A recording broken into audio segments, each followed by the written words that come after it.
Hi, everybody. Welcome to the Mormon. I almost couldn't even say it. The Mormon Newscast. I'm Rebecca Biblioteca. I am joined by my colleagues, Bill Reel and Radio Free Mormon. It is Monday, July 21st of 2025. We're going to begin with Bill giving us a little tribute to somebody that we've lost from our community. All right. So, folks, Steve Benson, and this is a person that everyone should know. I imagine there's a lot of younger post-Mormons or deep-thinking Latter-day Saints who aren't aware of who Steve Benson is. But Steve Benson passed away this week. He was a Pulitzer-winning cartoonist. He passed away at the age of 71. It was noted here in the New York Times. By the way, he made the New York Times, which speaks volumes about the influence that he had on the world. With national reach, he won the prize in 1993 and was a finalist for it 4 other times while at the Arizona Republic. Some of his work rankled his own Mormon community. I'll just note here, we're sad to announce the passing of Steve Benson on July 8th, 2025. Steve was a gifted editorial cartoonist whose sharp wit earned him the Pulitzer Prize in 1993 and a place in the national spotlight. Born into a prominent LDS family, grandson of church president Ezra Taft Benson, he was raised in the framework of faith in a conservative values home, but increasingly charted his own path, beginning at the Arizona Republic. In 1980, he rose to prominence, challenging the powerful and stirring readers with bold imagery, from lampooning Arizona Governor Evan Meacham to provoking national discourse on issues like capital punishment. In a journey marked by both conviction and rupture, Benson publicly left the LDS Church in 1993, following his outspoken criticism of how his grandfather's health was portrayed by church leaders. It was his grandfather, Ezra Taft Benson, who was propped up at times in front of the camera in order to sort of be the face of Mormonism as its prophet, and for the church to maintain the image that its prophet was in great shape. Meanwhile, Steve, as Ezra Taft Benson's grandson, very well knew that he was in the late stages of dementia and really wasn't functioning in any way as a leader of the church. Steve embraced atheism, becoming a free-thinking human being, and continued using satire to hold institutions and himself accountable. Benson may be best known within Mormon circles for his 1993 confidential meeting with Apostles Dallin H. Oaks and Neil A. Maxwell at church headquarters. Benson pressed them about the role of Boyd K. Packer in the controversial excommunication of our friend Paul Toscano. What followed revealed a rare moment of candor from Elder Oaks, who reportedly sighed and stated, "You can't stage manage a grizzly bear," in reference to Boyd K. Packer's getting involved behind the scenes in spite of the church denying that such was occurring. Benson will be remembered for drawing back the curtain on the human dynamics shaping ecclesiastical decisions, reminding Latter-day Saints that even the strongest leaders are not immune to the influence or metaphorical clawing. So we'll miss Steve Benson. I'll just note here a couple of quick things and I'll get comments from you guys. There's a picture of Steve on the left. Here's one of his artistic editorial cartoons. There's another picture of him on the left and another one of his editorial cartoons. "Don't you dare crucify me with Jesus." Steve looks to be sitting there as one of those rogue artists in this image. So he actually is a rogue artist. The church only wishes they could have had him under their control. Yeah.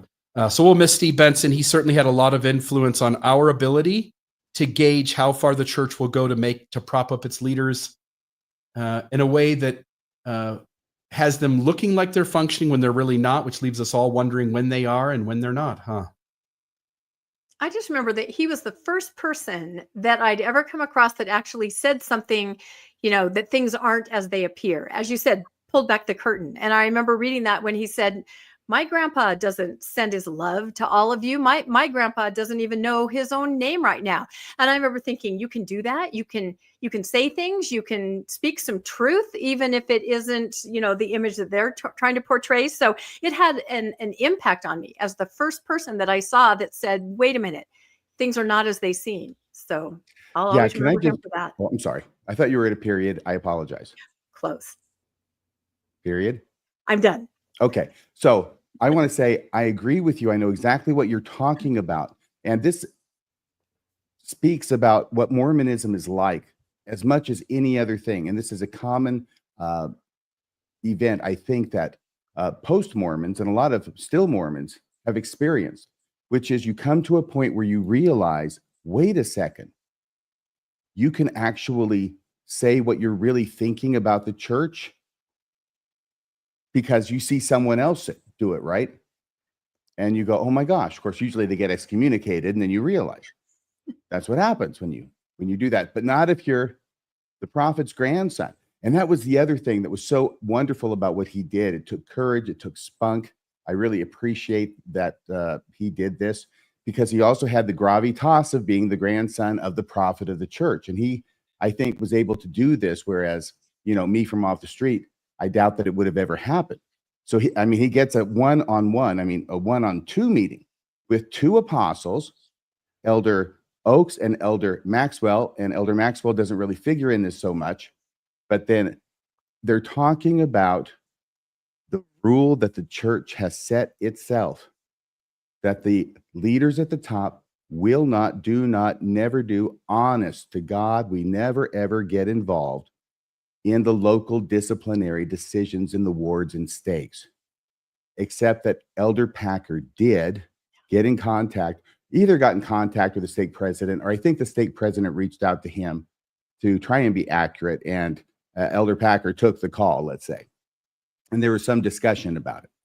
So that was a violation of the rules. Elder Oaks knew that. That's what he meant when he said it's hard to stage manage a grizzly bear. The only thing I wanted to correct on that synopsis at the end there, Bill, it's not really a correction. It's just to make it clear that it wasn't just the church who denied it. It was Elder Oaks. Shortly after that, this is all September of 1993, Elder Oaks was asked by, I think the Arizona Republic, whether this had happened, whether Elder Packer had gotten in touch with the stake president, and Elder Oaks feigns a loss of memory. I have no information on that. I have no reason to think that's the case. And that's when Steve Benson stood forward and said, wait a second. Maybe you forgot this conversation you had with me within this past month or two, but I haven't. And then I think that Elder Oaks was left to say about Steve Benson that he didn't really value his commitments to secrecy and confidentiality. See, when secrecy is something you want, it's confidentiality. So I'm sure he said he doesn't appreciate a confidence, but basically he had to eat crow on that. And this is one where he was really, really caught off first base. No question about it. And that's all because of Steve Benson. So I praise his name, and I hope he rests in peace. Yep, there it is. It kind of it works perfectly as long as everybody toes the party line of not saying things as they really are. But as soon as somebody kind of breaks out and does that, then there's a big mess to clean up. And we've seen that a lot recently. And I'm sorry for interjecting that whole thing in the middle of this story, except for the fact that I think this story is one of the stories that cannot be forgotten, especially when it's not just history. This is current events. Yep. Elder Oaks is the first counselor in the first presidency. And upon the demise of President Nelson, Oaks is going to become the president of the church. And things haven't changed, RFM. President Monson was in the late stages of dementia as well. Inside sources, Ryan McKnight had an inside source. I had an inside source at the time. President Monson was propped up basically in a room, given root beer floats, and watched What About Bob every day because that was his favorite show. And down the street. And so the church still does this thing that when its leaders become frail and feeble, it pretends as if they're still super strong prophet, seers, and revelators. Yeah, it's the old USSR thing. Yeah. Yep. Back in the USSR, that should be the theme song for the LDS Church leadership. That's it. And I don't know what would be wrong with saying, look, they are feeling the effects of age, much like your grandpa or your so-and-so. Why not just be honest about it? But they have to look strong, robust. The Lord is preserving them, because the way you become the next prophet is the current prophet dies. So it's a very interesting system, but it really is. And you're right. This is another in a long list of examples of the church and its relationship, such as it is with the truth, which is that whenever there's a distinction to be made, a choice that has to be done, the church is going to go for appearance over reality. Every time they want to look good, and they will always opt for looking better than they are instead of just, being straight with people and being transparent. Yeah, I think so too. And I feel like Steve Benson, he really drew attention to the fact that I think it's elder abuse in a lot of cases with these extremely elderly and infirm. I remember also hearing about President Monson. Someone ran into him. He was sitting in a chair in a hallway of the church office building. And he said to this person, I don't know why I'm here. They just put me here and I sit here. Good heavens. Would you even want your grandpa in that scenario? No, you wouldn't. Or your dad. I don't know. It's unkind, I think. So, but that's a whole nother podcast. Anyway, Steve Benson will be missed. Let's go to our slide of the stories that we're going to cover. Because boy, we have a lot of, I said to RFM before the show, I had to keep deleting stories because the new ones kept popping in. There's just been a very busy news week. I'm going to talk about a temple training video that is causing some problems. RFM is going to talk about a judge who puts a hold on mandatory priest reporting. And we're going to learn in RFM's segment that he is indeed a prophet. We're going to have some proof of that, which is going to be great. It's not that hard after all.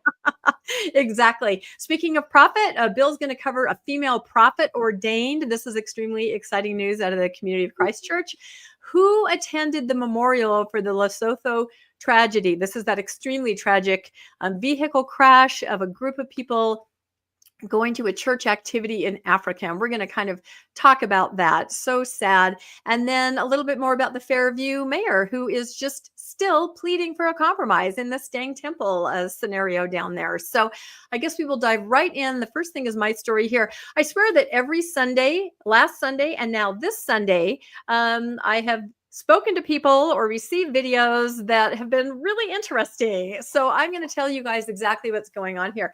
I'm titling this segment, Elder David A. Bednar Targets LGBTQ Members in a Temple Training Video.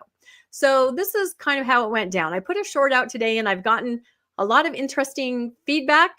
Of course, always being called a liar. That's always fun.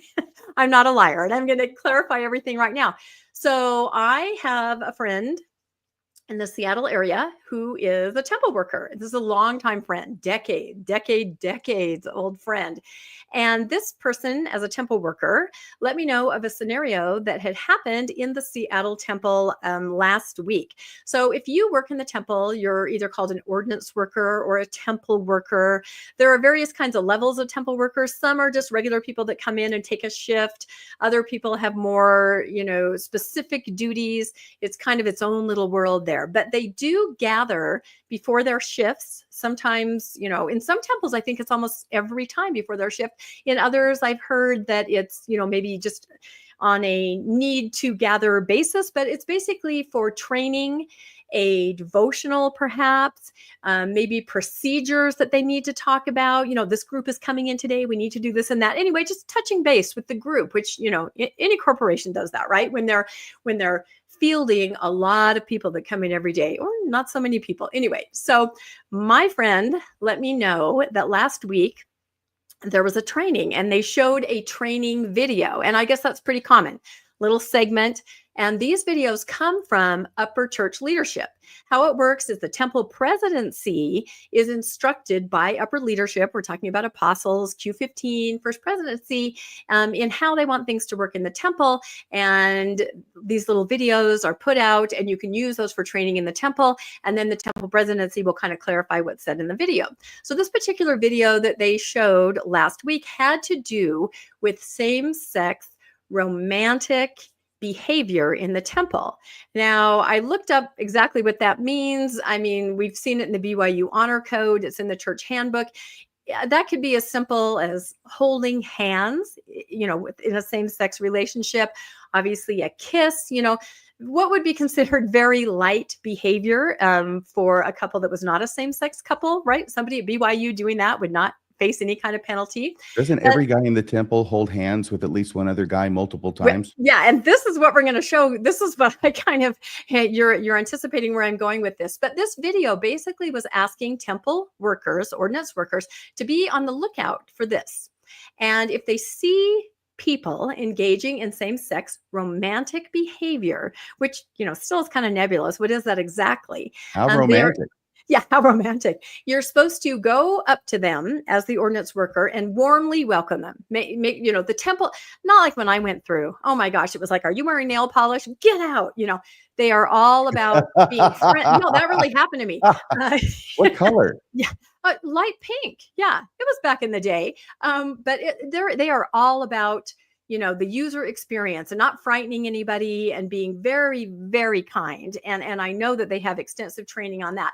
So in Elder Bednar's video, he was the one in the video they showed. He said, welcome them warmly. Tell them that you're very glad that they're here, and then invite them to visit with someone, in the temple presidency in the office. Okay. So that was kind of the video. You're calling them to the office, like to the principal's office? All to the office. Exactly. Isn't that interesting? And so, of course, the temple workers had some questions about that. The first question was, how do we exactly tell the difference between, say, a father and a son? Arm around, son, I'm so proud of you. It's your first day at the temple. Or a mother and a daughter sharing a hug. Maybe they had gone to the temple and they were wrestling with a question in the family. And, the temple can be a very emotional place, especially in the celestial room. When you gather, people go there for answers. They go there often with family members. And so the question from some of the temple workers was, well, how exactly do we tell what kind of behavior this is? And the temple presidency, according to my friend, didn't, just said, kind of do the best you can. I think people thought there's a lot of margin for error here. This could be really misconstrued. By the way, Rebecca, like I told you earlier when you told me this part, I said, this is what passes for training in the LDS Church. Seriously, this is what passes for training. Yeah. I'll do the best you can. It is. And another question some of the temple workers raised is, what if it's someone, say, from another culture that's more demonstrative, more than we are used to, basically, what if some people are just huggers, right? They're going to go around and hug everybody. Is that something we need to, how do we do this exactly? The other question they raised is, what if they ask us why? Why do we have to go to the temple president's office? What should we say? And the temple presidency, whichever person was there, conducting the training, said, well, kind of do the best you can and really feel sorry for us because we're the ones that have, to talk to them. And they explained that the reason, and this is what I think is very interesting, the reason for seeing someone who may be engaging in romantic same-sex behavior in the temple, the reason they need to go into the office of the temple presidency is so that they can find out who their bishop and who their stake president is. And then the temple presidency can contact the bishop and or the stake president and find out what the story is on why this temple recommend was signed. What is the scenario with this person? So basically, to me, it seems like it's asking the ordinance workers to be the eyes and ears of, upper leadership to see what's going on the ground. Now, my friend missed this, Rebecca. Because I think this is a very important point, and I want to underscore, what did your friend say was her basis of knowledge about being the eyes and ears? In other words, trying to figure out who these people are so that the bishops and stake presidents can be contacted. Yeah, well, I mean, that's just kind of what they were discussing, that, we need to be on the ground and what, because how is somebody, in the church office building going to know what's going on in temples? And as I understand it, this video can be shown in training in any temple in the world. I would love it if anybody is friends with a temple worker, to find out if it's shown anywhere else. So my friend was very disturbed. Other temple workers in the room with my friend, they were more just questioning, how do we do this exactly? But my friend is very much an ally, and my friend was very disturbed. So my friend went back to another shift training to make sure that there wasn't a misunderstanding. Maybe the video didn't come across right. Maybe my friend got done with her shift and then went to the next shift training so that she could be there to watch the video again. Yeah, exactly. Just to understand exactly what was happening. And it was the same video and it was the same instruction. Please invite them to the office, and we need to make sure that we contact the bishop and the stake president to assess the situation, as vague as that sounds. So, and again, this is in the Seattle, Washington temple. And I'd be really curious if anybody else in any other temple who gets training, because temples all over the world, temple presidencies all over the world, and they have access to these videos, from upper leadership giving instruction about what needs to happen in the temple. So that was pretty interesting to me today. I put that out as a short, and of course I got a lot of feedback on that. Seems like I'm always getting feedback on videos lately. I don't know. So, of course, there is no copy of this video. It happened inside of the temple. So all we have to go on is my, decades long friend who, of course, I trust completely. And her reaction, she was extremely upset. And I can't go into all the details, but took action based on, for herself personally, based on what had happened here. So I Can I started say thinking, something before you get to this? This is very funny. Sure. What I want to please. say is that presuming, for the sake of argument, we'll presume this is true. Mhm. Okay. That's all we can do really is presume, right? Right.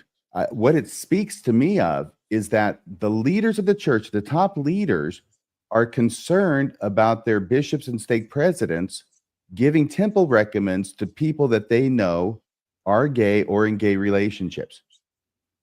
Yeah, no, I And think you're therefore, absolutely how right. do we figure out, how do we find out what bishops and stake presidents are doing this? Well, we will go to the temple, we'll have the workers there, look for any gay people, okay? Any gay activity. If your gaydar goes above a 5, you need to take these people and tell them to go to the temple president. We're going to find out where they attend so we know the name of their bishop and their stake president, and then we can reverse engineer this puppy and hold those guys accountable. If this is correct, I think that the leaders are really struggling to get control of the church.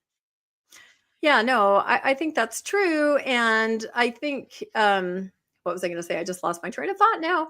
I can't remember. Anyway, no, I think you're absolutely right on that. Oh, I know what I was going to say. For people that aren't familiar with kind of the rules of, being a member of the LGBTQ community and being able to go to the temple, you can do anything in the church as long as you're not in a same-sex relationship. You can be a member of the LGBTQ community, but the moment that you are in a relationship, get married, start dating, start exhibiting romantic behavior as simple as a handhold, that's when you are going to butt up against leadership and you might have a problem. Any thoughts on that, Bill, before I just I'm show just some going to other say that one pictures? of the signs they look for is a long and lingering patriarchal grip. Remember, though, that's not a. Okay, yes, there is a linger longer. Unless your last name is Bird, and then you seem to be able to. So there are a select number of gay members of the church who seem to be on the right side of the good old boys club in some way, that the rules don't apply to them. They get to be in the thing that no one else is allowed to be in. So there are exceptions to the rule. Yeah, no, I think you're absolutely right. And I just started thinking about, just people that go to the temple and just express, love or affection. And I thought about how many pictures we see of the church leadership. Look at it. They are hugging, they're groping, they're grasping, they have arms around each other. There's a kiss I feel down like I'm there. watching an Elder orgy. Uchtdorf is kissing President Holland. There's hand holding. These are just some pictures I grabbed off of the last couple conferences. And I know that the Q15 do meet in the temple. They meet on a certain floor and have, what if they were walking down the halls and exhibited any of this kind of behaviors, an embrace, a kiss, a handhold, Yeah. Would they be asked to go to the temple president's office? I think they all need to go to see the temple president. This one over here on the left in the middle with Bednar, is that where he's like comforting Elder Uchtdorf when he got demoted from being president? That could be it. Sorry, buddy. That could be it. So Kind of looks like it. And then I just have to put up this picture. And you know why. I mean, according to D. Michael Quinn's posthumously released memoir, President Kimball enjoyed a good kiss up and down the neck and He was embracing and making out. hand-holding. Let's just call it what it was. It was a makeout session. No, in Mormon parlance, it's called necking and petting, RFM. Oh my goodness. Yeah. I don't know if everyone knows what we're talking about, but yes, in D. Michael Quinn's book, he talked about several interactions with President Kimball, and President Kimball was extremely affectionate with him, extremely affectionate. So, And now we know why it was that in high school, Spencer Kimball's nickname was Hot Lips.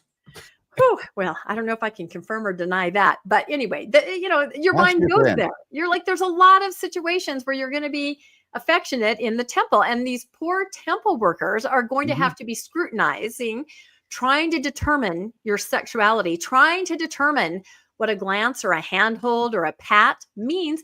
And I think that the workers in that training realized that and were uncomfortable. I think they were trying to get some guidance on how do I do that exactly? It's so invasive.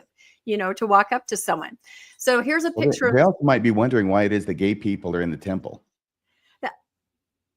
yeah, Like, because what, they can be there. why do we have to do this? Yeah. And here are some pictures of the female leaders. Of course, women typically are, known as being, but here they are embracing and groping and grasping and hand holding and kissing. And, you've got all that, which is perfectly, it should all be fine. And then, of course, I put a little picture here of President Bednar receiving a lovely kiss from his wife, Susan, such a simple, almost very platonic. And, yet his training video has said that, something like this is not going to happen for any member of the LGBTQ community without being called into the temple president's office. Do you remember when Gary Oldman played Dracula a few years back? I do remember that. Well, without the big bouffant wig, that's kind of what Elder Bednar's face reminds me of. Oh my goodness. You always have to make a comparison, don't you?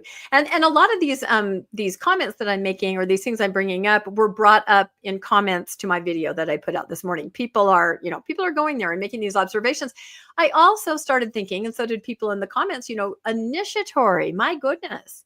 I have here a picture of the original where, you were naked in a bathtub with fire whiskey being poured over you. But, through the years, you are with a person of the same sex, and they are, my experience was with the poncho open on the sides, and there was a woman who was touching me everywhere, so that's kind of interesting. I don't know if I should have had to go see the temple president. And then prior to the early 90s, there was something called the 5 Points of Fellowship, which happened in the endowment, where it's Masonic. You basically touch 5 points on another person's body of the same sex. Do you know what those points are? Let's see. It's the foot to foot. Oh, it says it over there. I was going to do it from memory. I'm sorry. It's right there. Do it from memory, and I won't look, and we'll see if you're right.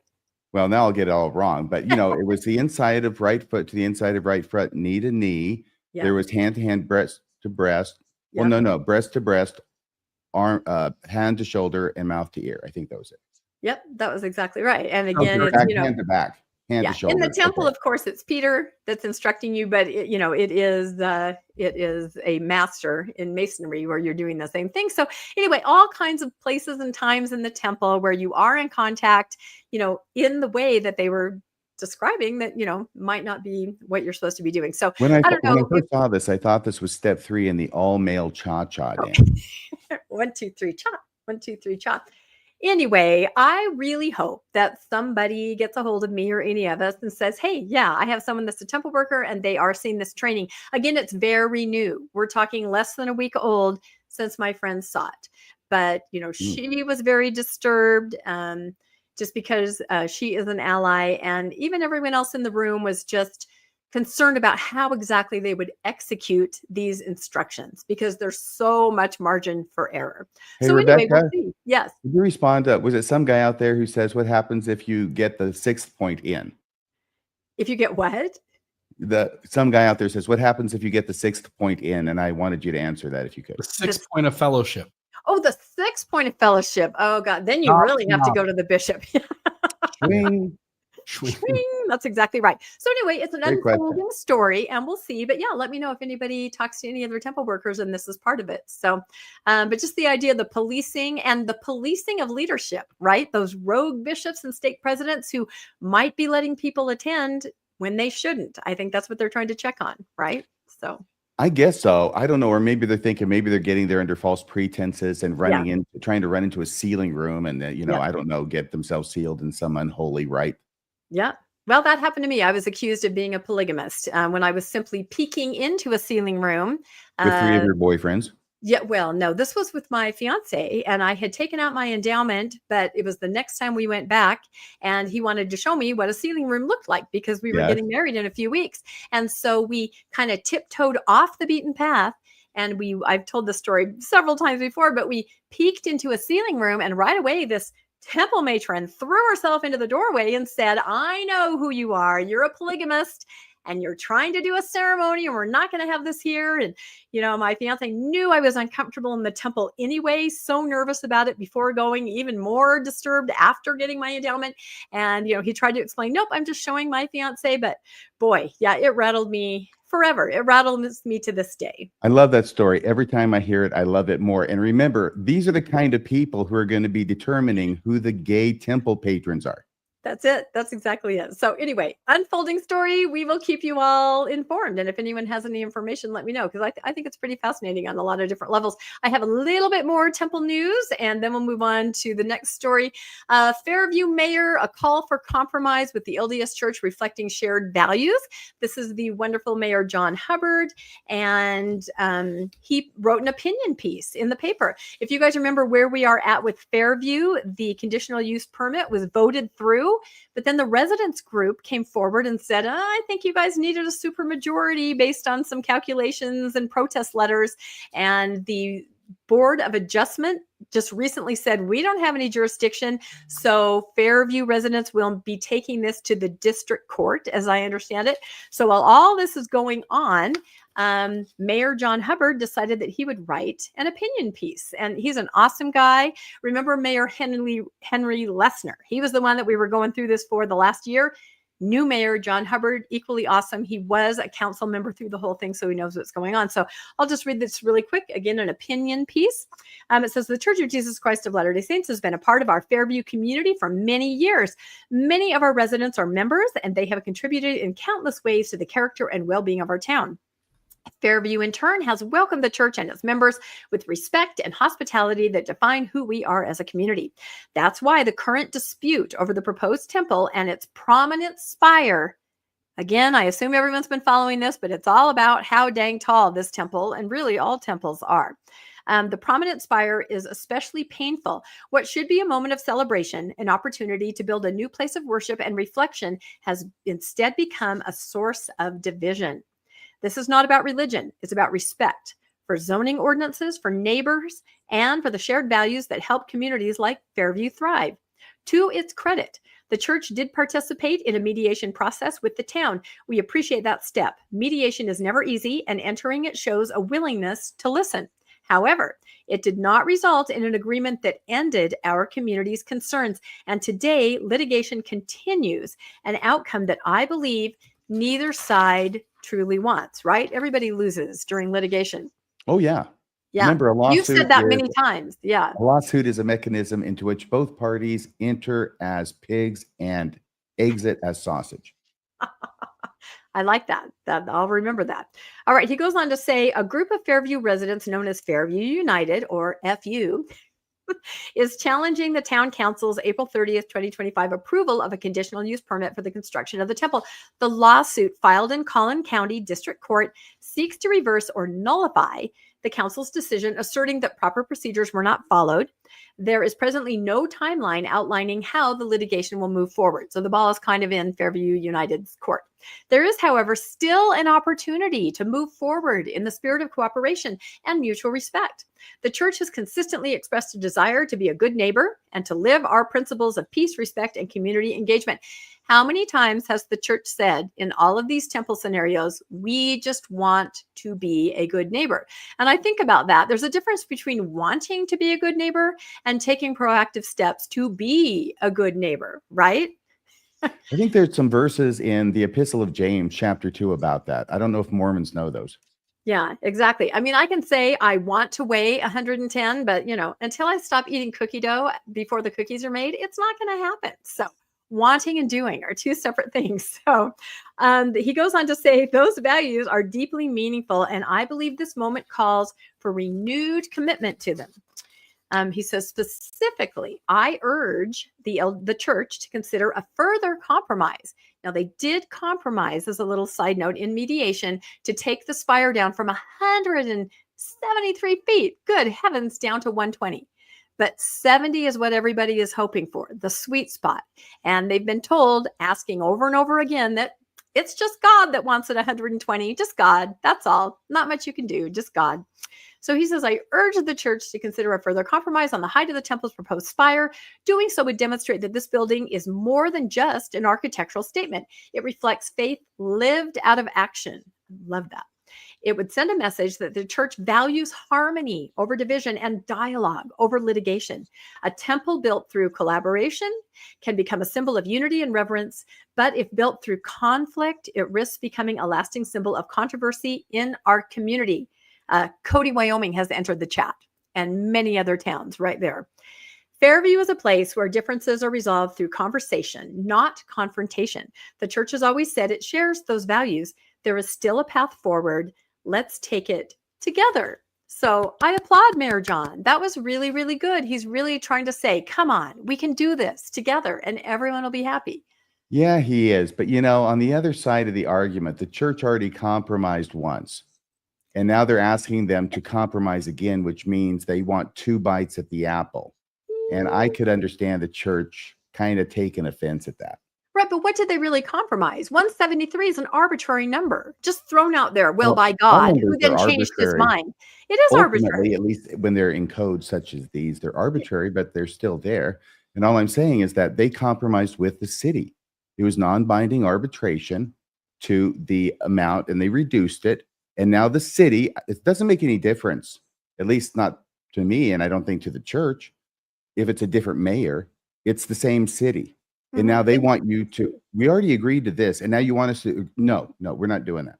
Well, ideally what they wanted is 70 feet, right? 70 feet. It's not that hard. It's just a little shorter. So anyway, we'll see what happens next. This was picked up in a couple other papers. The Houston Chronicle. It's about respect. Tiny Texas town pleads for the compromise on LDS temple. So the bad press continues, still. This has been ongoing for what, a year and a half? It's pretty incredible. And really the question here is, right now, the LDS Church is in the process of submitting their plat. That means that the church has to submit a revised plat that will be filed with the county before they can get the building permit, right? And this plat has to reflect all the changes and conditions that were talked about in all of those meetings that we watched together, right? The temple has to be turned off from this time to that time, and it can't be this and that.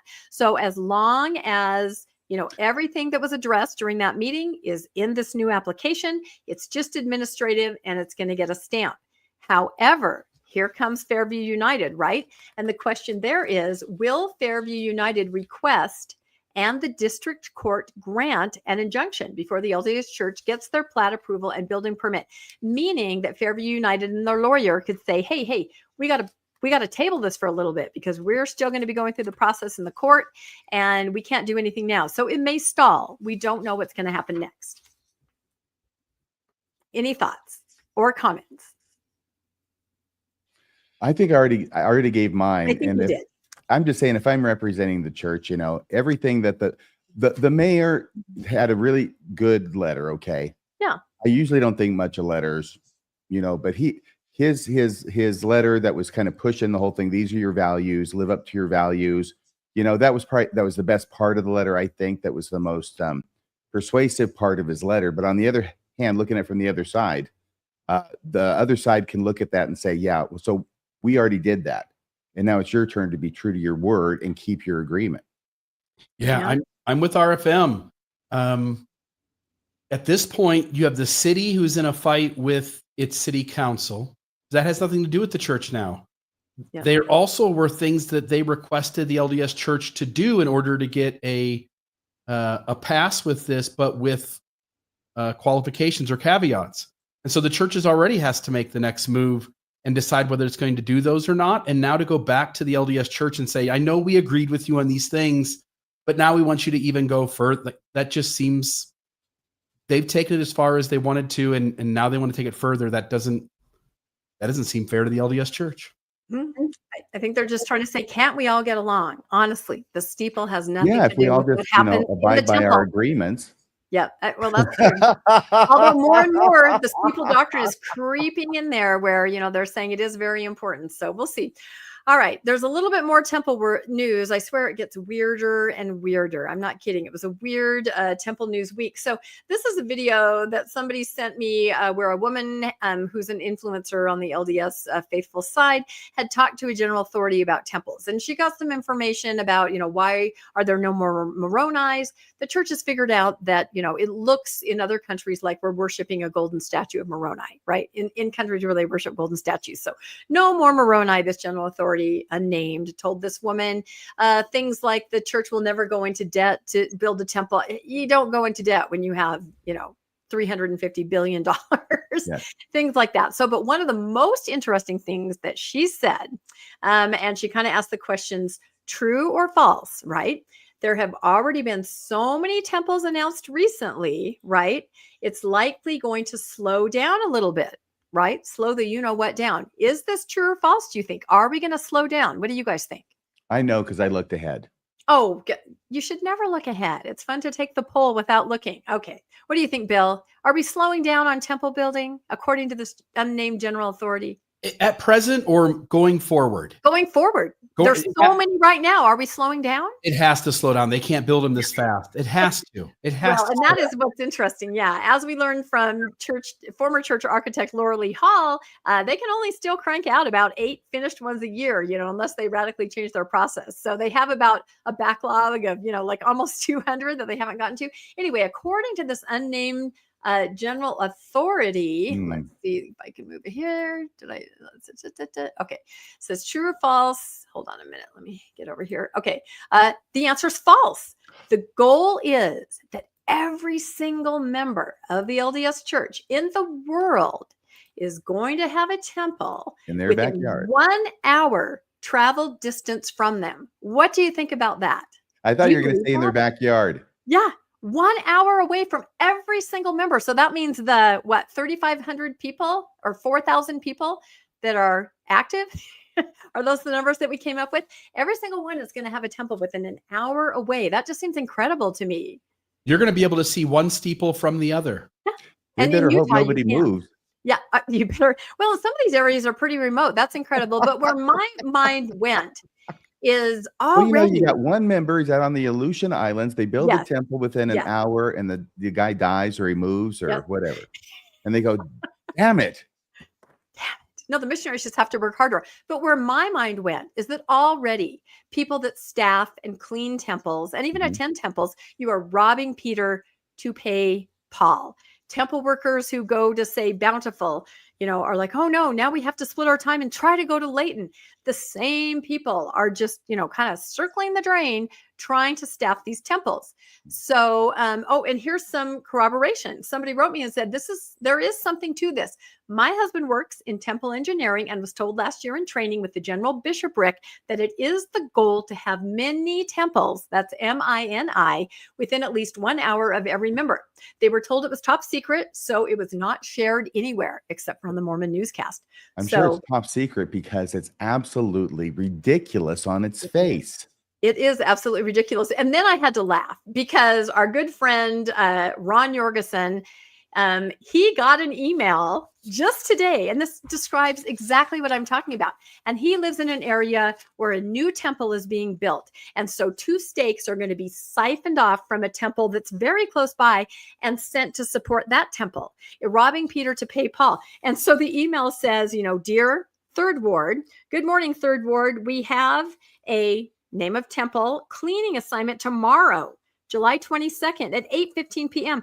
I am looking for 14 more members to help. Please let me know if you can fit this into your busy schedule. Please text or call me, blah, blah, blah. 14 more people needed tomorrow to go to this temple. If there's a mini temple an hour away from everybody, I don't know how they're going to achieve this. It's pretty incredible. So what you're saying is, of course, when you have a certain number of stakes and say you've got a temple area, right? Yep. And everybody else is supposed to go to the temple in their area, although they're a little bit looser on that. But that's basically where you go. Yep. And then they put another temple in the same area.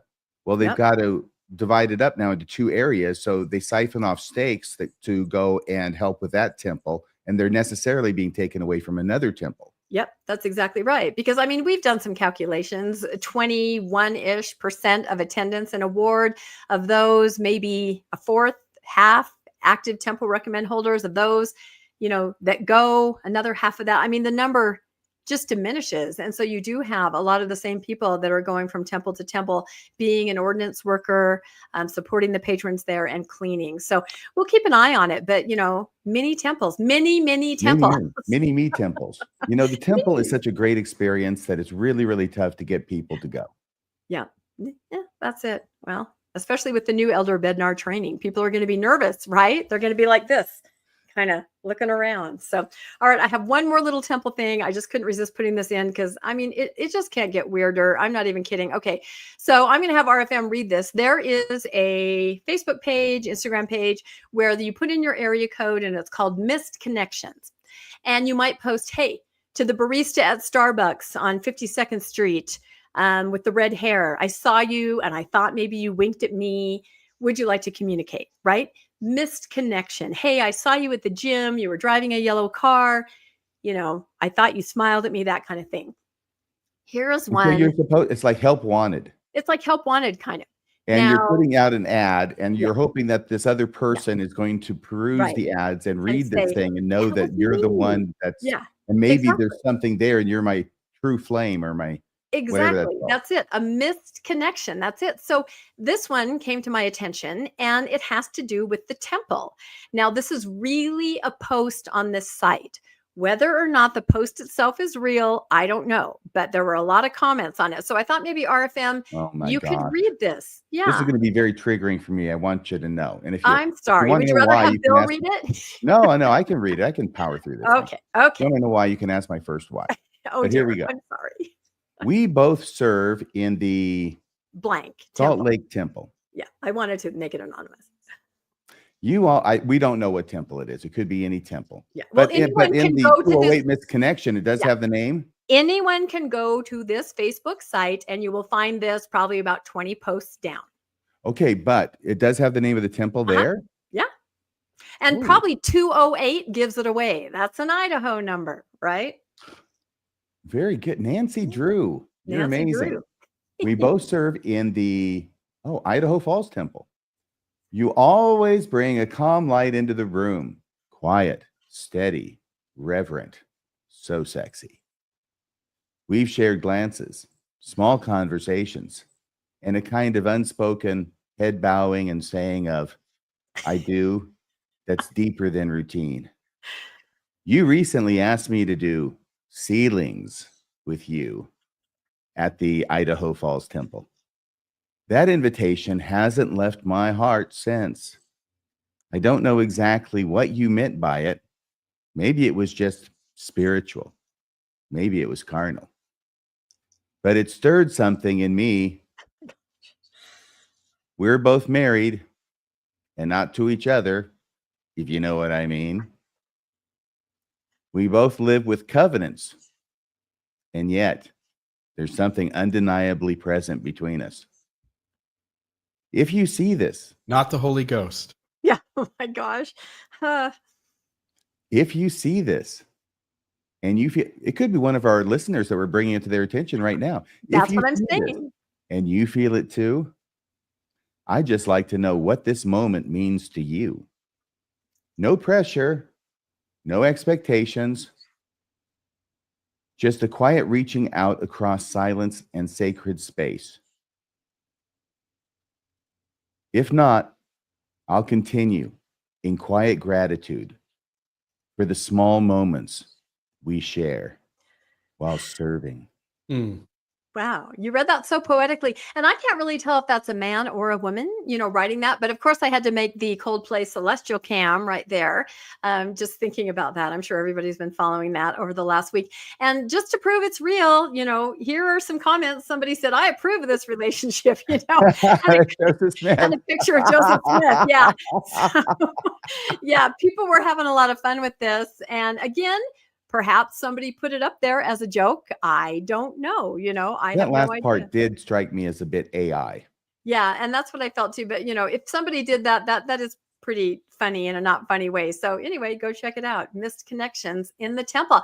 And I think that's the end of my very weird and getting weirder temple news. And I think now, I wanted to say one more thing. They do have a leg to stand on, this couple, because as Brigham Young said, if a woman finds someone of a higher priesthood level, she can go with that person. She doesn't even need to get divorced. So Brigham Young did say that. So if they're in the temple and working together and he has a higher priesthood than her husband, they might be able to work something out. Adultery never sounded so romantic. It does sound very romantic, doesn't it? Fortunately, I I have have the highest priesthood of all. All right. On to RFM's story. More the RFM sanity. priesthood. It's available upon request and a small donation. Exactly. All right. The next story has to do with a story we covered a couple months ago when a law was passed here in the state of Washington. And this is the next story on it. It has to do with the first leg of the appeals. Judge grants injunction against Washington law requiring clergy to report child abuse. You might remember this. It's really from, I think it was May 12th on the newscast. So it's July 21st now, which is a couple months ago. So we've had the first hearing and nope, constitutional. That's what the judge says. Catholic leaders in Washington filed a lawsuit claiming the law would require them to break the seal of confession or be jailed.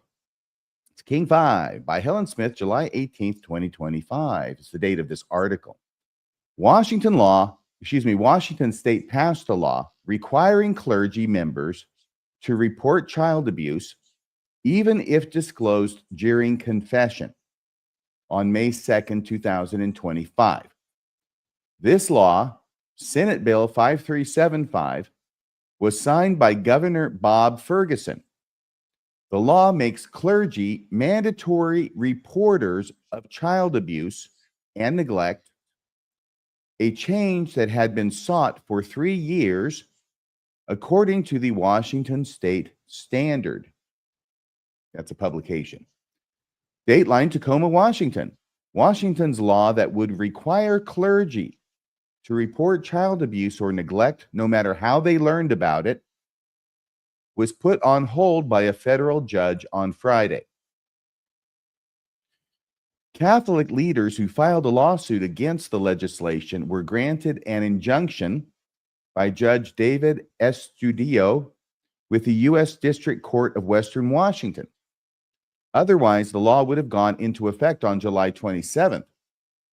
They claim the law violates their First Amendment right to free exercise of religion by requiring that they break the seal of confession, which is grounds for immediate excommunication in the Catholic Church. And here's a picture of the judge who made that ruling. County prosecutors had previously agreed not to enforce the new law until a final ruling was issued.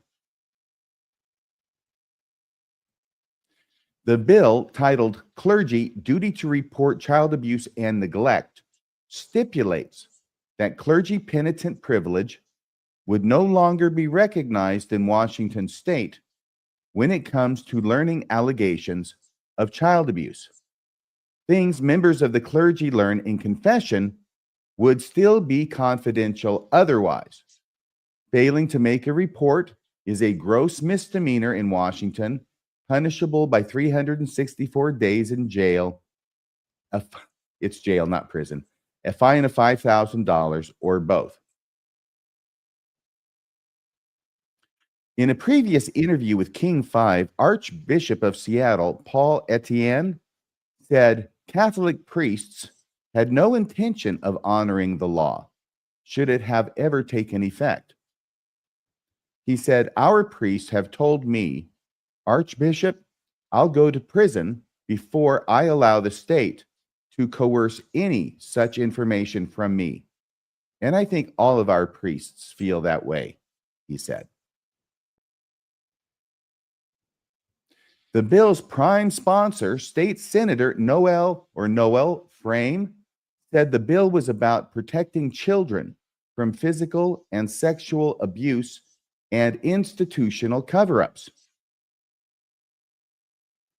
Governor Bob Ferguson has also signaled his continued support for the bill, saying when the lawsuit was filed by Catholic officials, quote, "I'm disappointed my church is filing a federal lawsuit to protect individuals who abuse kids, period," end of quote. Now, do you have any comments about this? I know the next part is my prediction, which I gave 2 months ago, when I think I just actually landed at the airport, and I'm up there on the top level at SeaTac of the parking garage, and the sun is coming in at this crazy angle. It's kind of warm, but I have the windows down, and I find out how to put up a sort of a background from a photo that I had, and I'm talking to you, and I think you're just sort of letting me know for the first time, I think, that this had just happened and that this law had just been passed here in Washington, and I had made a prediction.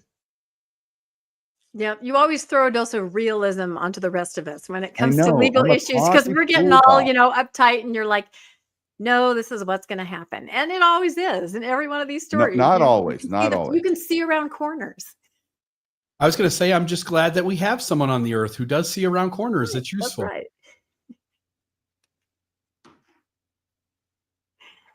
Like Mr. Fantastic. He can see around corners and over the tops of buildings.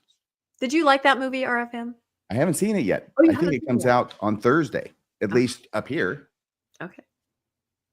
I've got my fingers crossed. Please, please, please let the third time be the charm on the Fantastic Four. Are you ready for this? Oh, yes. This is me from May 12th. Is it May 12th, I think? Uh-huh. From this newscast. Yeah.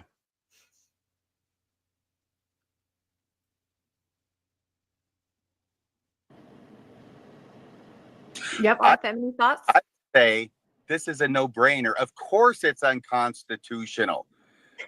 The idiot Senate and House and governor in my home state, and they're idiots all. They probably are in your states too, whoever it is who's watching out there. Hi, everybody. Decided that they were going to pass and intentionally pass an unconstitutional law for whatever reason, for grins, whatever, but it's going to be appealed and it will be found unconstitutional, not only at the Supreme Court level, but at every court level along the way. So there you go. That's the first one. That's one. And we'll see if anybody else is going to appeal this. I guess they are. I mean, they put this bill together. They passed it. The governor signed it. I imagine he's going to have his attorney general pursue it. So there we go. We'll see what happens from here on out. Now, a lot of people, they don't like it when I say these things about, it's not constitutional. And what I want to do is, instead of having a discussion about the law, I just want to tell you about an episode in history and a very, very famous speech, a short speech, very famous speech from a play made into an Oscar-winning movie called A Man for All Seasons, which I think was from 1966. And I would encourage you to watch it. You can get this scene if you just want to watch the scene. We can't play the scene because bad things happen to us and things get rained down on us from above if we play scenes that are copyrighted. But I've got this a little bit, the script portion, and I'll read it to you here in a second. But it has to do with this guy, okay? Richard Rich, not Richie Rich. This is a great-great-great-great-grandfather. Richard Rich, 1496 to 1567. He's a bad guy. Was a prominent British royal official who played significant roles in the reigns of 4 monarchs, beginning with Henry VIII. He participated in religious persecutions and helped use the rack on the only woman to be tortured in the Tower of London. This bad guy, Rich, is also a character in Robert Bolt's play, A Man for All Seasons. In the play, the disreputable Rich, this bad guy, seeks a position of prominence from Thomas More, who rebuffs him. In a powerful scene, Thomas More's future son-in-law urges Thomas More to arrest this bad guy, Rich. Thomas More says that this guy, Rich, has done nothing illegal, but the son-in-law objects that this is only a technicality since Rich is morally bad. And here is this little bit of script, okay, on 2 slides. William Roper, that is the son-in-law. You can see the back of his head on the right here in the little screen grab. William Roper says, so now you give the devil the benefit of law, and Sir Thomas More, played incredibly by Paul Schofield, says, yes. What would you do? Cut a great road through the law to get after the devil? The son-in-law says, yes, I'd cut down every law in England to do that. And here's the line from Sir Thomas More. Oh, and when the last law was down and the devil turned round on you, where would you hide, Roper? The laws all being flat. This country is planted thick with laws from coast to coast. Man's laws, not God's. And if you cut them down, and you're just the man to do it, Do you really think you could stand upright in the winds that would blow then? Yes, I'd give the devil benefit of law for my own safety's sake. And that is that scene. So, any thoughts from anybody else or comments? I've been talking for quite a while. You have to say scene, right? You're done. Yes. And scene. And scene. Well, my first comment is I think I was wearing the same shirt in that video that you showed. How embarrassing. That's awkward. No, were you? I don't think so, but it was close. That's why I was looking at it. I was like, oh my God, how Is it embarrassing, flannel? right? Exactly. No, we just appreciate you being on the panel because you really can kind of, help us understand this and cut through these things because, on the surface, we're like, what the heck is wrong with those guys? Of course you're going to report. Someone in the chat said parents should be aware and not send their kids to church. Sometimes I feel that way. And, a parent's got to do what they got to do to protect their kids as they see fit. Yep. I sometimes think that in a certain way, the law is designed, or at least it gives more protection to the rich and powerful. They have more ways to get around things. So whether there's a good law or a bad law, you have two things. One is that we've got to play by the rules. There has to be rules, which is sort of what that whole movie script was getting at. There has to be rules, and the rules are what keeps us safe from the bad guys. And if the bad guys are misusing them, the best thing we can do is change the laws, change the rules. And there are processes by which that can be done if enough people raise their hand and object and are willing to put in the time and energy to change things. And almost certainly every system, including the one we all live in, will be deeply flawed and imperfect until the end of time. Yes, you're right. And by the way, of course, it's subject to change. The Constitution contemplates that. But if you're going to change the Constitution, you have to do it not by a state passing a law, a piddly little law from a piddly little state or a great state. It makes no difference which. You have to have sufficient support among the populace and or the representatives in order to change the Constitution. And it's been done a number of times. It's not insurmountable. All I'm saying is that if you want it to change, there's a way to change it, and this isn't it. Yep.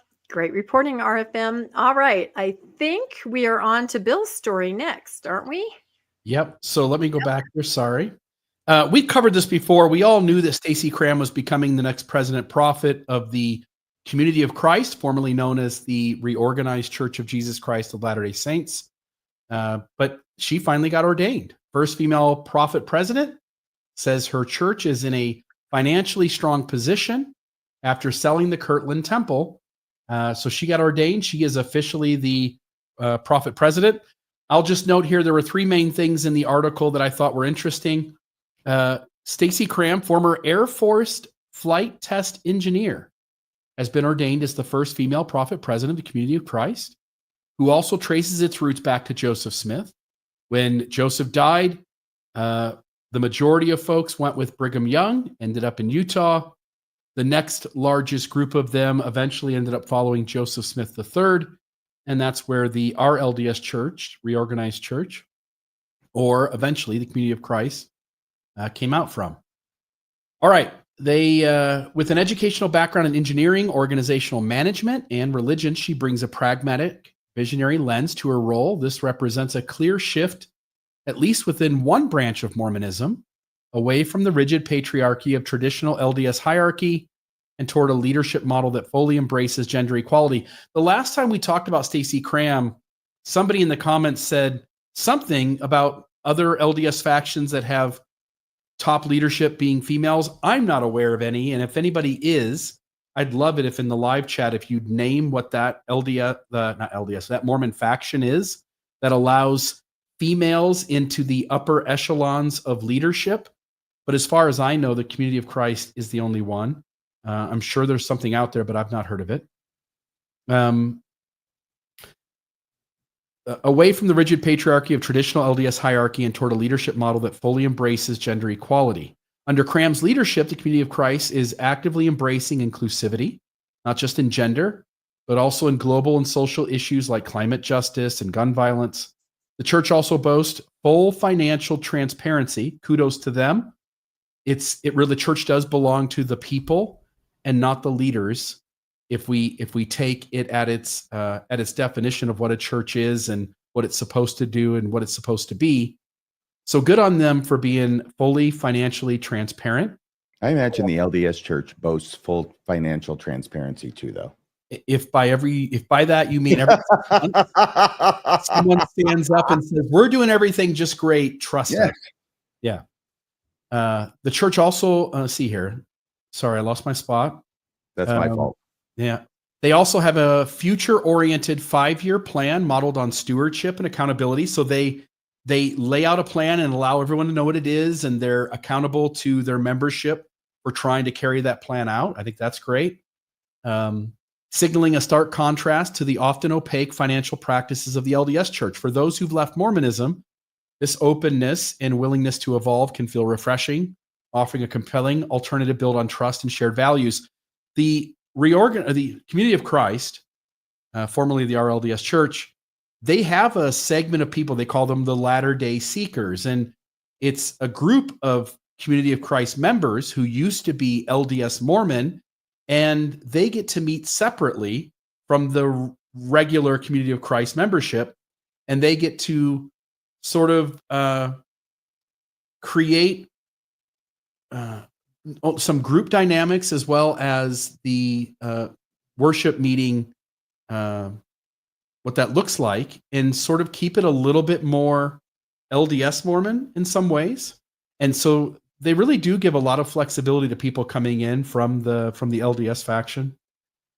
So anyway, there's that. Cramm's ordination in the 2025 World Conference was described as a kind of modern Pentecost, a moment of rebirth and profound excitement. Community members felt energized, describing the moment as one of collective renewal rather than decline. And I'll just say her engineering mindset brings a problem-solving ethos, imagining what a more just, equitable church could be and working to make that a reality. And those are things that she speaks to. For those frustrated with issues within the LDS faction, the Community of Christ signals not only that transformation is possible, but at least in some small part, Joseph Smith's religious views have led some to discovering a faith community that genuinely lives radical inclusivity and shared leadership. And it took a while for the Community of Christ to get here. They had their stubborn moments as well. They had times where they denied parts of their history or denied things in spite of the historical overwhelm of those things have happened. And so I'll just note that I think the one thing I take away from the Community of Christ above all others is that no matter who Joseph Smith was, no matter what mistakes the church has made, no matter how unhealthy its current leadership is, I think there is hope that someday we get there. And the Community of Christ is an example of a church that started from the same foundation and making different choices, going down different paths, eventually arrived at a much better, healthier place. Yeah, but they're selling and we're buying. They're selling and we're buying. That's true. If money is how we're going to gauge success, LDS Mormonism is killing it. Yeah, right. And LDS Jesus is a real estate god, right? That's how it works. I've attended the Community of Christ. What? I'm just saying the earth is his. The earth is his. That's right. So I've attended a Community of Christ meeting several times in Salt Lake, and you're right, Bill. It's familiar. You know, they're using our scripture, they're using the DNC, and yet then there's this refreshing element where you're like, wow, I'm not super triggered and feel like I have to run to the lobby with every single thing they say. So, and plus there was a potluck afterwards. That was an awesome part of it. But yeah, they're a great group. They're wonderful. I tried for a few months. I was part of the Latter-day Seekers. I went to several meetings. I helped to get the group kind of off the ground here in Southern Utah. Nancy Ross, professor at the university here, who's also a very influential person in the post-Mormon spaces, was a big part of that as well. I think she still might be there, but it just, I don't know what it is. Like once you stepped away from LDS Mormonism, there's something to the way it does things that nothing else gets close to that. So even though it's not true, even though it is so unhealthy and it lies at every turn. The community of Christ just wasn't close enough. And so I stayed a few months and walked away. So it's like non-alcoholic beer. It is. It's like, why the bad taste, but not any of the benefit, right?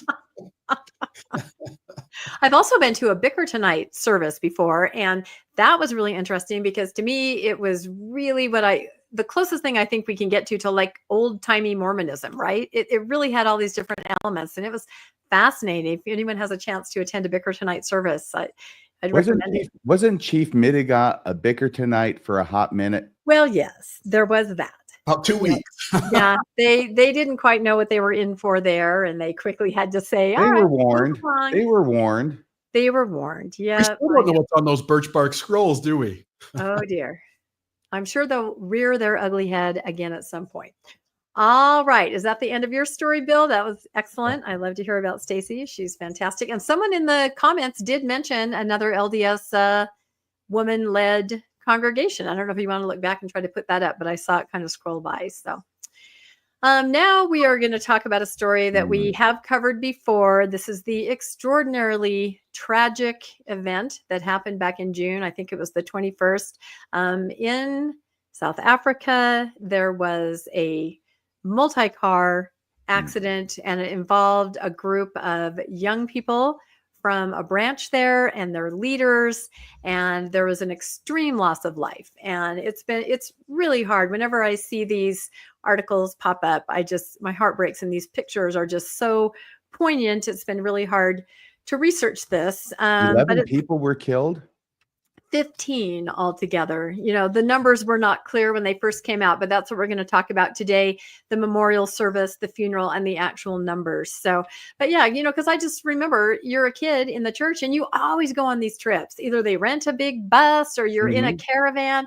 You got your leaders that you love with you. You got your friends with you. I seriously just can't even imagine what this must be. Oh my gosh. And there's all the coffins, the white coffins I know. lined up side by side under the tent. Yep. That's what I'm saying. These pictures are really hard to look at, but I thought it was really important, and I think about how when they were traveling to a youth activity, a youth conference, and when the conference got the word of what had happened, of course, they ended everyone went home. How do you have a conference? And then, of course, the word getting back to the parents who are so excited their kids are going off on this adventure. It's just heartbreaking and tragic, and we just can't express our sympathies enough. But so this is an article, God is Still God, Remembering the Lives Lost in the Lesotho, I think that's how you say it, Lesotho bus accident. And there's a couple different things that they did. So it says nearly a month, and this is true, it happened almost a month ago after the tragic bus accident that resulted in the deaths of 15 individuals. The numbers have been unclear, how many individuals and who they were exactly, including 6 young women and 4 adults, going to a district-wide young women's gathering. A memorial service provided peace to families and a community in pain. And it's not just a memorial service, it's a memorial and then a funeral. So we'll kind of explain what happened here. So it says nearly 500 individuals gathered under tents at a local soccer field in Lesotho on Wednesday. Okay, this is the memorial service, smaller than what's going to happen on Saturday, to share memories of loved ones, to comfort one another during a time of intense loss. Then 3 days later, on Saturday the 19th, a crowd of more than 3,000 with 11 caskets on the same soccer field as part of a shared funeral service. 4 others who died in the accident, because this was a multi-car kind of a pileup, have or will have separate funerals. But the LDS here are the 11. The sunrise service came after a night of heavy rain that settled the dust and cleared the air. Like I said, these pictures are just really difficult to look at when you think of the ages of these young girls. Among those in attendance from the Church of Jesus Christ of Latter-day Saints were leaders from the branches in the area, mission leaders from South Africa, Johannesburg Mission, and Area 70 was there, and he was actually presiding. Now, this is not a general authority. This is an Area 70 who was the top leader there, and he was presiding. Civic leaders attended, tribal chiefs, members of the parliament, and district leaders, and the prime minister. So 3,000 people. Like, this is a major event tragedy in the country. It's That's the end of the list of the attendees. Tell me there was at least one apostle who went, Rebecca. Well, I've been looking into that. And again, not to diminish our discussion of the tragedy, but I have some questions about this. So again, it's picked up in all the different newspapers, the Tribune, the Deseret News, on the church news. Thousands gather for the joint funeral of 10 LDS members killed in Lesotho in a car crash. It says, this is what I wanted to get to. I'm not going to read every single one of these. If you guys want to, you can pause later and read. But here are the details. The crash killed 15 people and injured at least a dozen others, according to church officials. 10 of the deceased were leaders and young women of the local congregation. Here's the thing that surprised me. The branch president and his wife were killed. The branch president and his wife, in addition to a young woman's president, a counselor, and then, of course, the young women ranging in age from 12 to 16 years old. And the details kind of have trickled out. I did not realize that this branch was decimated by this crash. I want to use a different word other than tragic, but that is all I can think to say. So they have the memorial on Wednesday, and the person that presided there was sort of a local leader. And then they have the event on Saturday that's attended by 3,000 people and the prime minister, and it's presided over by an area 70, not a general authority, but an area 70. It says that let's see, the prime minister says, I give my undivided respect to all families who have been affected by this tragedy. We pray for those who are affected by this horrible tragedy. We are here to mourn with those that mourn.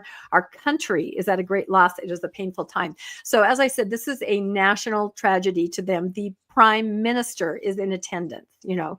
Everyone knows that this has happened, and the entire country is mourning.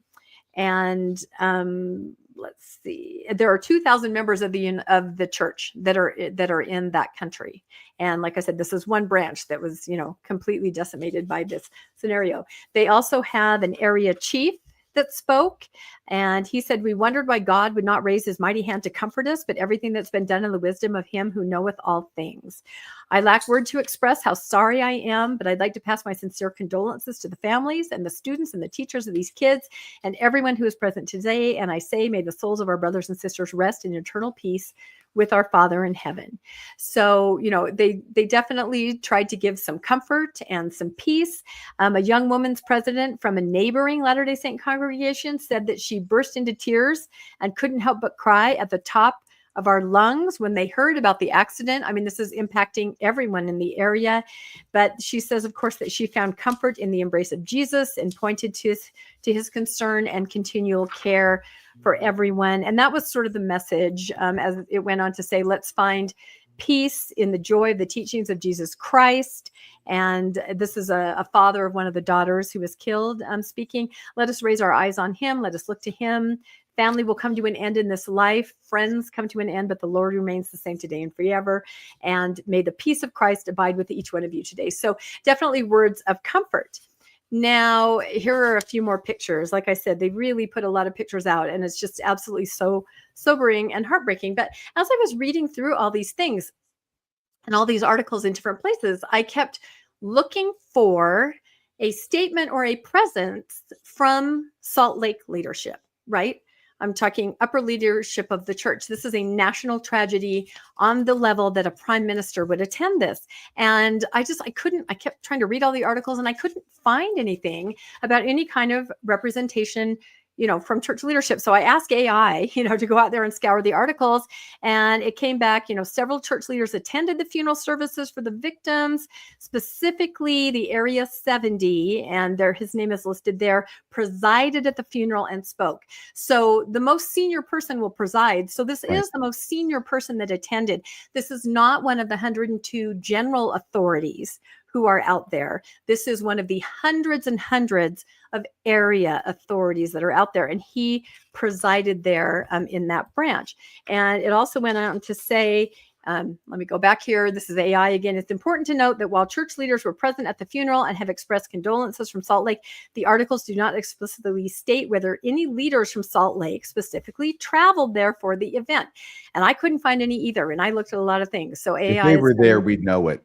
I The think that we church would would make know sure it. we knew it. I is think what I think that's really true. And I feel like when prime ministers are at events and things like that of this magnitude, I feel like usually there is a representation for you know, for church leadership. So then I started looking at, you know, have apostles attended other events that are tragic in this vein? And I had remembered this recent one in Utah where President Holland had shown up at the funeral of a young girl who had passed away, and he had, you know, spoken and kind of presided at that funeral there. I remembered an event from a decade ago that's hard for me to talk about because I have a personal connection to this, where 2 missionaries were killed by carbon monoxide poisoning. Yeah.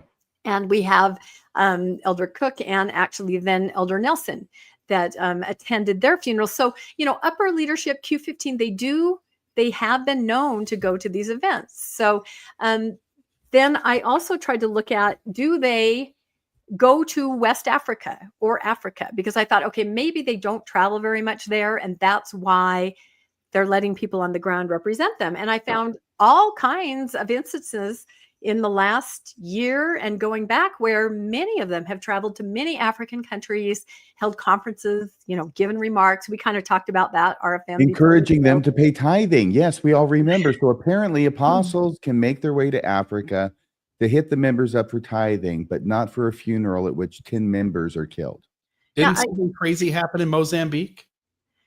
That's right. That event in Mozambique where there was a robbery. So yeah, they do spend time in the African nation. And then I thought, okay, well, let's look for statements from upper leadership. You know, I'm not talking about local, I'm talking about upper. When it first happened, there was Elder Rasband and his wife put out a statement. We're very sorry. You know, it kind of came from them as a couple. It doesn't necessarily make it sound like he's saying, as an apostle of the LDS Church, you know, we are so sorry. This is Melanie and I express our condolences. It's a very heartfelt message, but again, not from, you know, not with the stamp of the upper leadership. Now, there was a message put out by the local area presidency, and that's what they're quoting in all of the articles on the church news and in Deseret News and in the Salt Lake Tribune. They're quoting, you know, the statement where they say, it's a very long statement, but starts out, it is which much sadness that we share the names. You know, they go through and they tell the names, and we have our deepest sympathies to the families and the 2 victims. And they go on to say that the church is helping to support, you know, work through funeral arrangements and all of that. But again, the people who have signed this are the area presidency in Africa South. Carlos A. Godoy, right there, and Denelson Silva, he's from Brazil, and then a name that's familiar, Vai Sekahima, right? That's the area presidency, and they are the most official statement that I can find about this tragedy. So I just kind of had to put this together because to me, I mean, I think about this, like I said, I can relate to this, being a young woman going on this trip full of joy and excitement, a temple trip, whatever it is. I cannot imagine the heartache for everyone, the ward waiting back home, you know, the parents, the people at the activity. It's just inconceivable. So who attended the services from the LDS Church? Well, an Area 70, and he presided on Saturday. And again, he's one of hundreds of Area 70s. He's not a general authority. On the Wednesday memorial, a district president is the one that presided on that.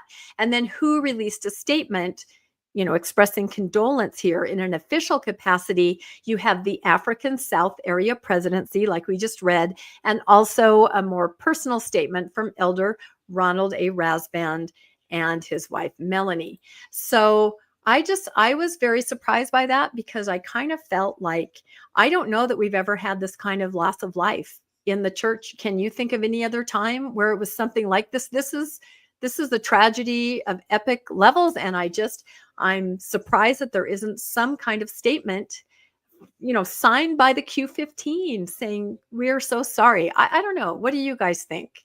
The Hans Mill massacre and the Willie and Martin Handcart Company. Yeah. And that might be it. Yeah.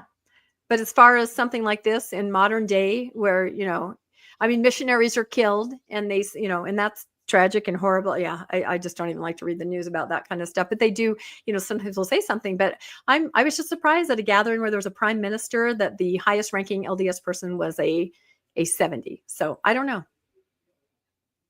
What do you think, RFM? I already said what I think. And Really? I'm That's just saying your it by statement? making the observation. I don't think my observations are wrong. I Yeah. know that, wasn't it President Nelson who went to Africa in order to encourage the members of the church to pay tithing with the Yep. promise that tithing would raise them out of poverty if they paid it faithfully? Yep. So we know they know how to get there.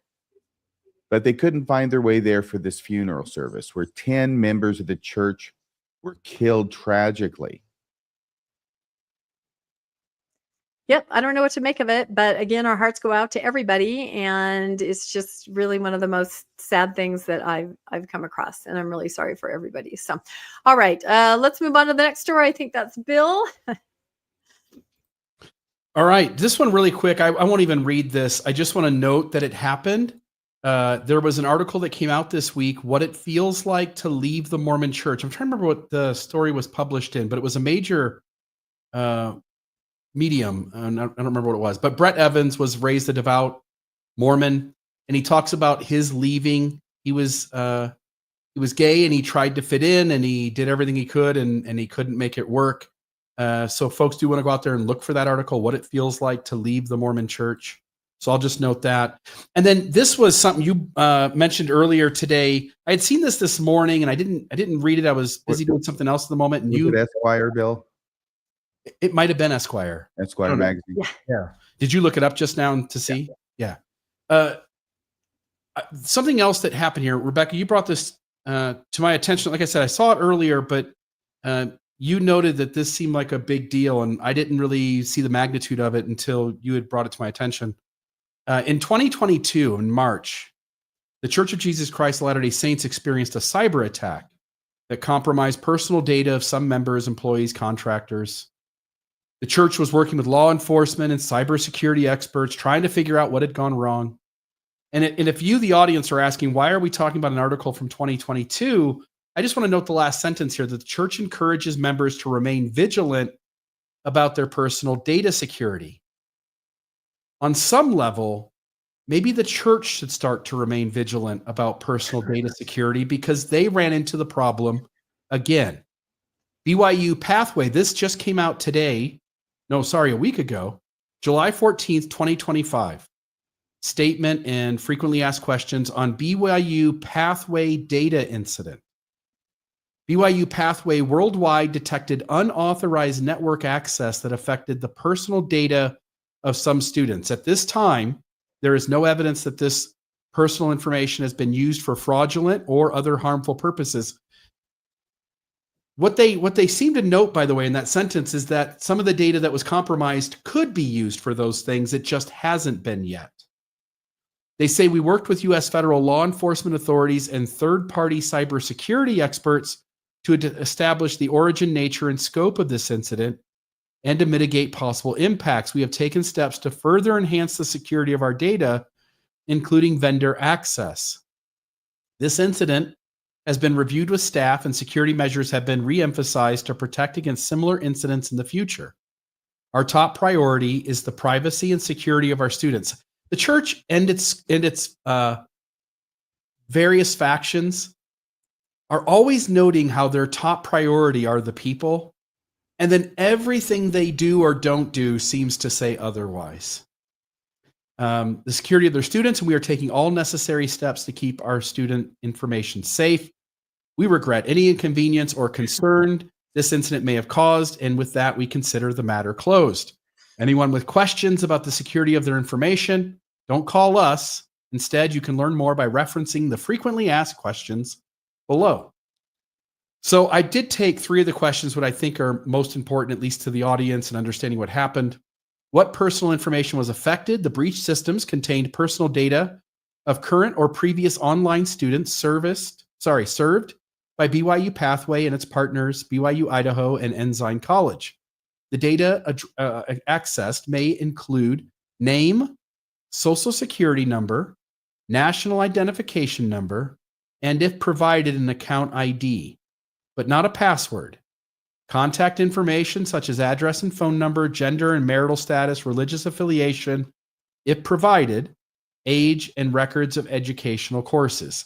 So not enough to get your financial data, but enough to do identity fraud. What is being done to prevent this from happening again? The privacy and security of our students is our top priority. It's their top priority. It's the most important thing. We More are even than getting them married in the temple. Yes, we are taking all. Yeah. By the way, also notice the things it does in terms of marginalizing people that actually puts at risk the security of students. We are taking all necessary steps to protect their information, including working with staff and adding extra safeguards around system access. We've also been working with an external cybersecurity experts, U.S. federal law enforcement, and our legal team to further enhance the security of our data. And then lastly, was this incident related to BYU Pathway's new system transition? No. A vendor's account was compromised by an unknown third party. I want to note, by the way, they don't want to tell you what vendor, and they don't want to tell you the unknown third party. Well, third party was obviously the people that broke in, but they don't want to tell you the vendor. And I'm curious why the vendor would have access to all of that information. In other words, it seems like on the surface, and the church can correct me if I'm wrong, I'm sure they'll rush to do this. My hunch is that the church sold the information to the vendor so that the vendor could then do what vendors do, which is reach out to students and try to sell things that the church and the vendor have an agreement to do. I don't have a better explanation, because what the church is acknowledging is that the student gave their information to BYU Pathway, and BYU Pathway gave the information to the vendor. And then the vendor's system was compromised. So just FYI, a church that has this many billions of dollars apparently seems to be selling that information onward. I'll also note a church that has over $265 billion should have not only the best cybersecurity of maybe among any entity on the planet, but should also use that cybersecurity to implement tons of processes that have you having to go through a 2-step or 3-step verification anytime any of this info gets out. And apparently the church gave it to a vendor just willy-nilly. So your thoughts, you guys? Here's what I thought was interesting. I came across this article in Cyber News, right? Not the church website, not the church newsroom, Cyber News. And what you just showed is off of the BYU Pathway site. So unless you happen to go into BYU Pathways, I don't know that you would even know that your data, and we're talking about, we're talking about 25,000 students, right, whose data was compromised.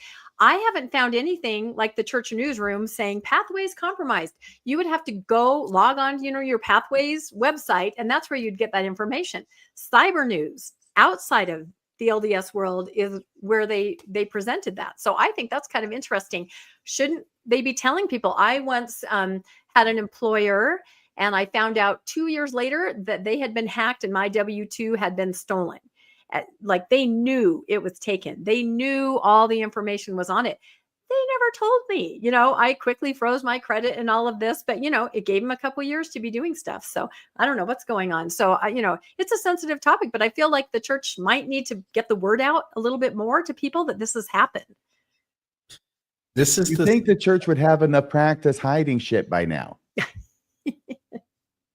That they should be able to hide the shit that's supposed to be hidden. Yes. Yeah. No, they can't hide that. So they hide the fact that it got discovered and stolen from the people whose information it is. Yeah, I mean, maybe there's an article out there I didn't find, but I looked. The only one I could see was Cyber News. What kind of LDS Pathway student's going to come across that in Cyber News, right? Who doesn't get like a Mormon alert? You would think Cyber News might have a link in it to the Deseret News or the church website. And maybe, and maybe it will come out, but I just feel like right now you would kind of, and I have friends that have done the pathway, moms that didn't graduate and went back. I feel like unless you happen to log on, and I don't even know if it's active students, like what if you've already graduated and you never are going to look at the pathway website again, right? But your information's still there. How are you going to know that your data was compromised? Unless from the Mormon Newscast, right? This is the second time in, not a super long period of time, second time in just a few years that the church has had a major data breach and people's personal information has gotten out. It reminds me, again, not to the extent, I'm not comparing these two to that degree, but I'm just noting this is a church that claims it's the gold standard against protecting children, and abuse seems to happen more prevalently in this faith than it does in many others. If the church really did want to prioritize the safety and security and personal information of its students and members, it has so much money it could easily do that. The steps I have to go through to get into my bank should be the same kind of steps one would have to go into to get your students' information. Yeah. I see. You mean a gold standard is supposed to be a good standard? It's supposed to be. Okay. Well, that's, I think, where the miscommunication was. Yeah, And well, then- we'll see. And then Maybe- one more little thing, Rebecca, because you didn't know this was coming, but I just want to note I saw this Yeah, earlier. Mm. I don't want to we'll go into great detail. I just saw the heading. Yeah. We all knew this was going to happen. Former BYU quarterback Jake Retzlaff commits to Tulane football as a walk-on. So he has stepped away from BYU, and breaking the law of chastity is no big deal at Tulane when you're a good old college boy. But he'll still have to, deal with paying whatever that was for that other issue to go away. So good luck to Jake at Tulane University, I guess. Well, I did notice in that article, I'm so glad you put that up, that they said that Tulane's Title IX office had to scrutinize everything that happened. They had to look at everything that happened, and they had to sign off on it. This is what happens to athletes that get caught in that BYU web of the honor code. Other universities may not quite understand. All we did is, something consensual. So they have to look at it. What I'm trying to say is, I think athletes may be a little stained going forward because people don't understand the dynamic of the school that they came out of. Where is Tulane? Sorry, I don't know. Oklahoma, isn't it? It's Oklahoma. Okay. Yeah, I was going to Google that and then didn't have a chance. But yeah, it's a cautionary tale to any athlete that involves itself with BYU is that here, the place that he chose, they had to do extra steps at the Title IX office to make sure everything's resolved. He's okay. He's not going to be a black mark on their university. So cautionary tale to any athlete at BYU. New Orleans. Okay. South of Oklahoma. See, I said it with a question mark because I don't know where all these universities are. I don't follow college sports. Yeah. Sorry, guys. If I go back to the previous story, doesn't it seem fair that if I'm a student, my information's been compromised? Don't I have a right to know what vendor that was and how that vendor got my information? I would think so. You have no rights. What are you talking about?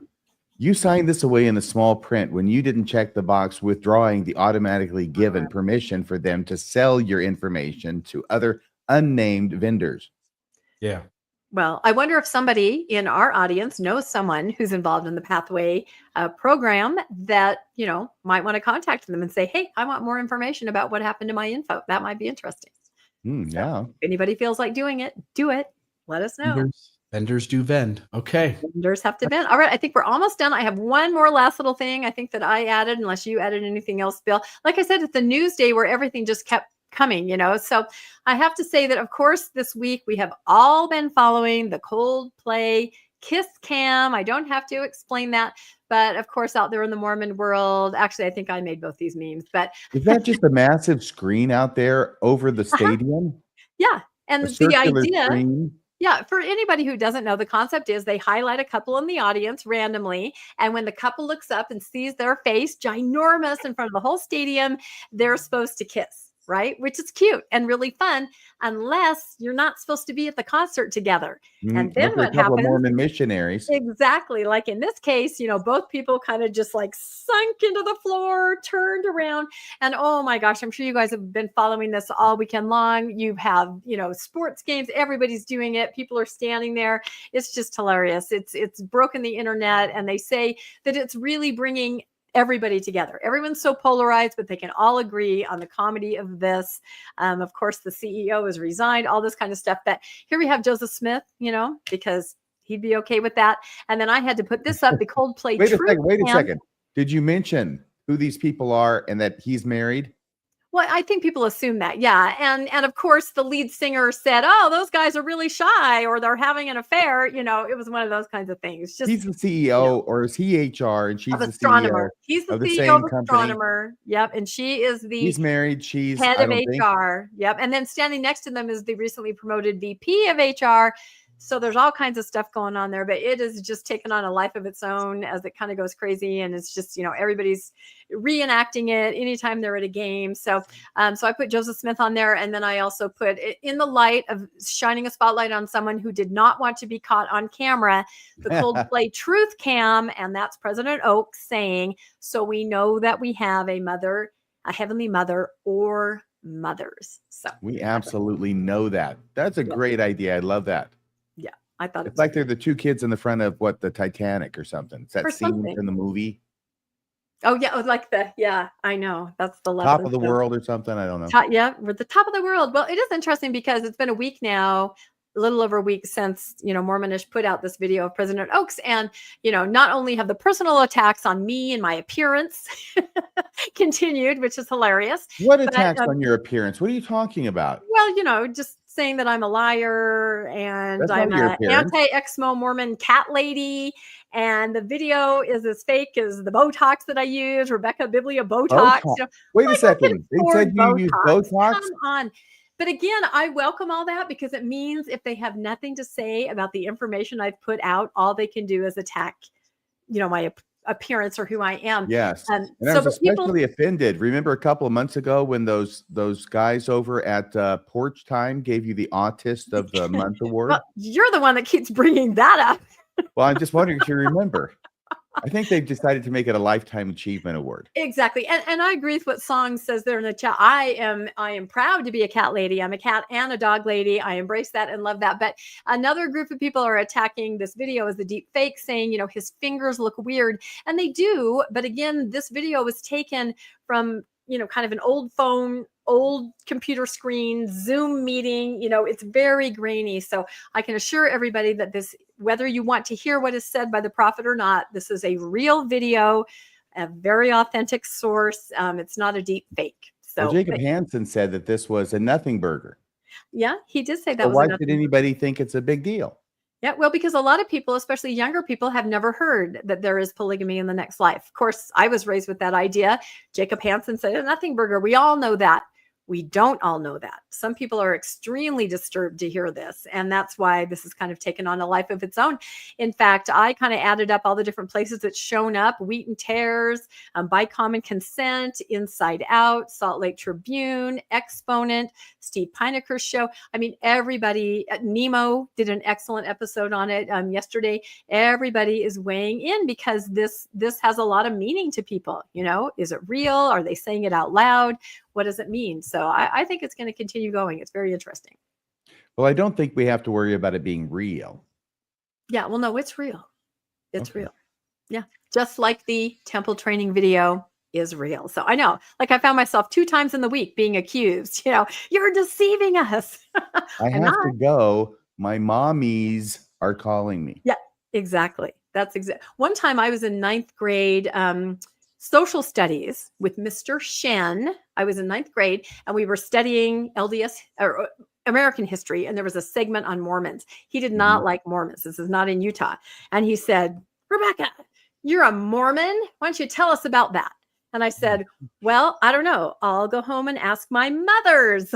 I thought it was a really funny joke. Did you say that? I did. I was funny funny. even when I was 14. Precocious. I know. It was really What did Mr. Shen say? Then I sunk down into my desk like the CEO, right? It was By the seashore. Yeah, well, I kind of got him because then I think he kind of realized, he goes, fine, all right, watch this film strip. And it was a very derogatory film strip, you know, beep, about the God Mormonism. makers.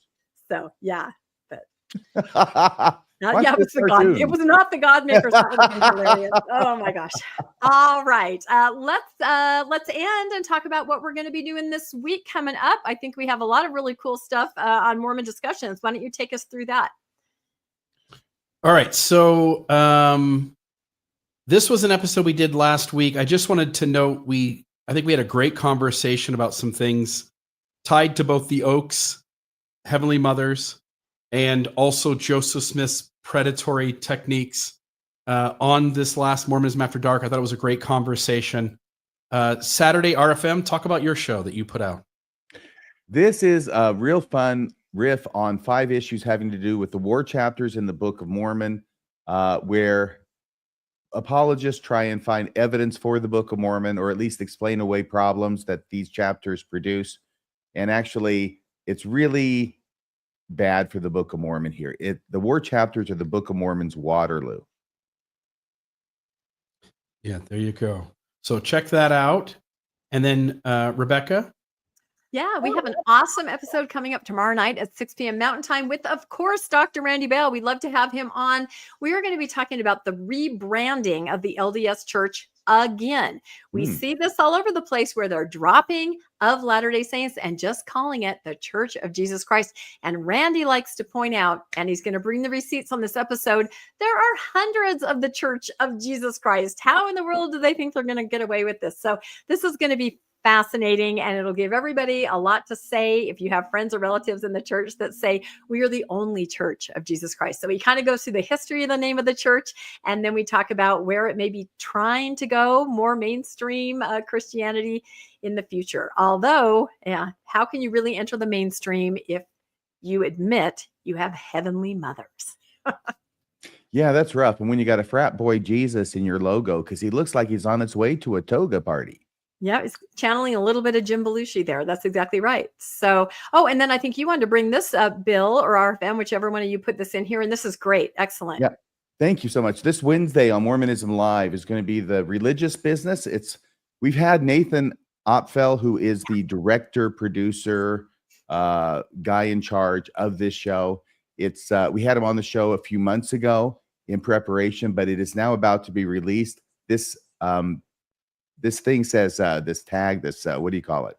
This thumbnail says coming. It's a 7-part docuseries coming Easter 2025. Well, that's not Easter anymore. It's actually coming out here this month in July of 2025. We're going to have him on in 2 days to talk about it and what this was like to get this thing up on the screen. I believe that there's going to be a cinematic presentation that he can tell us about in Salt Lake City. That's going to happen too later on this month. And I think it's going to be on the 25th. I believe it's this Friday. So 21st, 22nd, 23rd. Yeah. So it'll be 2 days after he's on the show, and we'll get the details there, or you could just Google it and find it the way I did. If you want to find out in Salt Lake, he'll be actually in Salt Lake, or just I don't know if he's going to be there. I can't speak to that. Okay. He certainly might be, but I don't know. Okay. The movie's going to be shown, I think, maybe all 7 parts. Yeah, anyway, he's going to be on our show Wednesday, and we're going to get all the deets on this incredible show about, the religion business. It's an incredible business, this religion. If you don't have ethics and you just want to make some money, this is a great place to go. And some do it better than others. Yes. Yeah. And with what we discussed last week, the IRS saying, you're okay, just act like a business. Go ahead. You can promote people. You can, it's only going to get more and more interesting. So, all right, we'll put information out about that for sure, because that'll be really fascinating for all of us. And I think that's it. I think we covered it, and we ended it a little bit early, even though we had so much news. So thank you, Bill. Thank you, RFM. And we will see everybody next Monday, same time, same crew, 6 p.m. We'll see you guys next time. Bye-bye. That's a wrap for this week's edition of the Mormon Newscast. We appreciate you tuning in and sharing this time with us. Keep the conversation going and stay informed on all things Mormonism. Until next week, wishing you peace and joy. See you next Monday at 6 p.m. on the Mormon Newscast.